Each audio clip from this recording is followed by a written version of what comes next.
சிவபக்தன் என்றால் யார்? சிவனடியார் என்றால் யார்? இரண்டுமே ஒன்று போல்தான் தெரியும். ஆனால் சிவபக்தனுக்கும் சிவனடியாருக்கும் சில வேறுபாடுகள் உண்டு.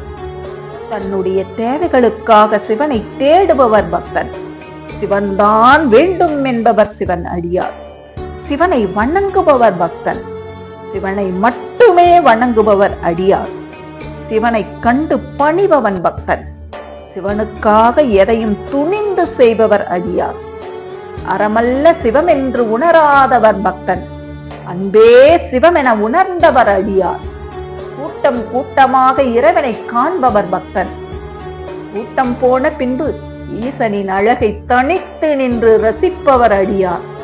ஈசனை அடைய சுத்தமாக இருக்க வேண்டும் என நினைப்பவர் பக்தன். சுத்தத்தை பெரிதாக எண்ணாமல் சித்தத்தை சிவன்பால் வைப்பவர் அடியார். வாழ்வில் ஒரு பகுதி வழிபாடுக்கு செலவு செய்பவர் பக்தன். வாழ்வே வழிபாடாக கொண்டவர் அடியார். மறைக்குள்ளும் முறைக்குள்ளும் இருப்பவர் ஈசன் என்று நினைப்பவர் பக்தன். ஈசனை அடைய மனமும் மொழியும் தடையில்லை. ஆக மறையும் முறையும் எனக்கில்லை என்று நினைப்பவர் அடியார். உடல் தூய்மையாக இருந்தால் மட்டுமே கோயிலுக்கு செல்பவர் பக்தன்.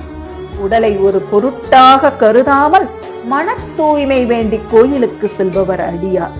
சிவபக்தனுக்கு மறுபிறவி நிச்சயம். சிவனடியாருக்கோ முக்தி நிச்சயம்.